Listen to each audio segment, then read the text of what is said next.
এত খাওন কতদিনে খাবো জানি না, তবে দেখে খুব ভালো লাগছিল যে এতগুলো টাটকা টাটকা খাওনগুলো আপনাদের ভাইয়া আনছিল।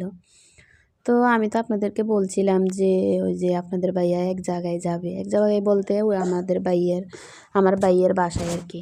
আমার ভাইয়া মিরপুর থাকে, ওখানে আমার ভাইয়ের দোকান আছে। তো ওখানে গেছিলো একটা কাজে।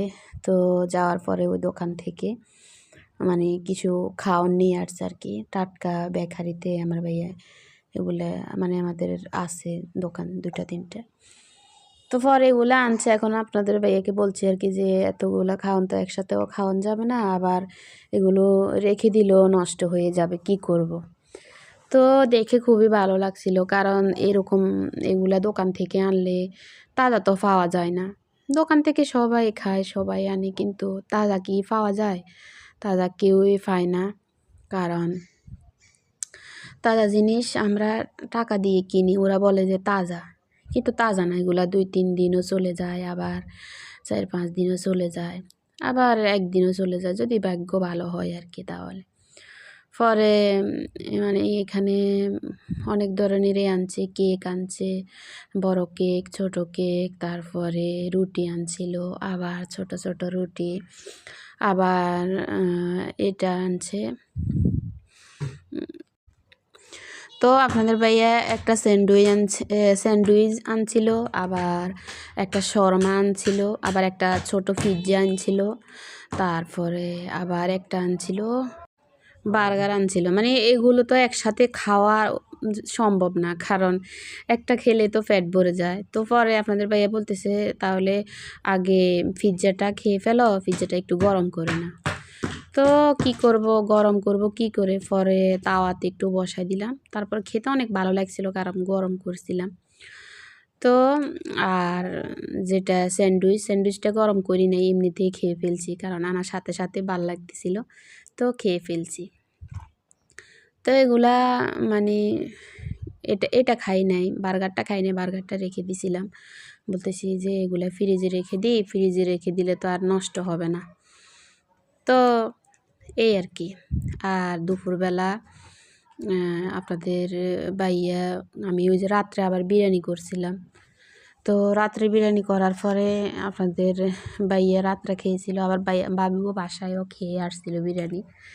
তো বলতেছে যে আবার আমি ওই যে কালকের ভাত থেকে গেছে আর কি, ভাত খাই নাই, রান্না করছি দুপুরবেলা যেগুলো, ওগুলো থেকে গেছিলো। তো কি দিয়ে খাবে? পরে একটা ইলিশ মাছ আজকে ভিজাইছিলাম, তো ইলিশ মাছটা ভেজে নিছি, আবার একটু পেঁয়াজ ভেজে নিছি, আর মরিচ ভেজে নিছি। বলতেছি যে পান্তা ভাত এগুলো দিয়ে খেয়ে নাও, সন্ধ্যেবেলা রান্না করব। আবার আজকে অনেক গ্যাসেরও সমস্যা ছিল, পুরা এলাকায় গ্যাস ছিল না, কেন জানি কি হয়েছে জানি না। ওই যে শীত আসছে, এখন গ্যাস থাকে না।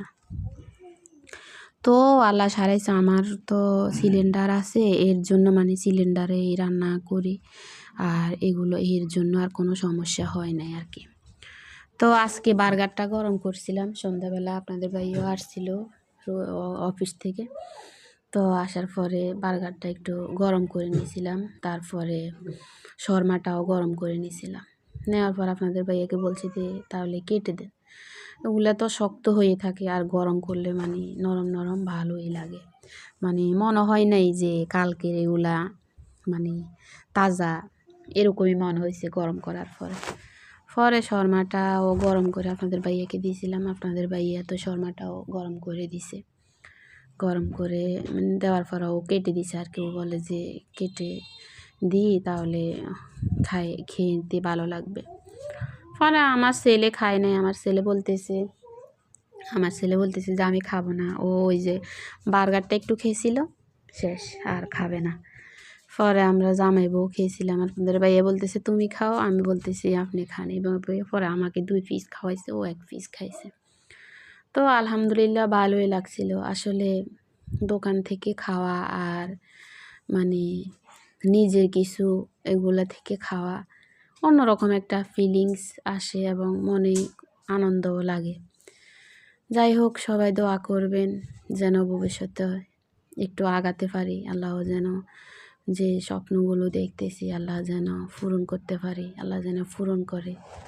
সবার কাছে এই আকুতি, সবাই দোয়া করবেন। জীবনে আসলে যে যায় পায়, সব আশা তো আল্লাহ পূরণ করে না। শুনি যে মানুষে যেটা মন থেকে চায় ওটা নাকি আল্লাহ দেয়।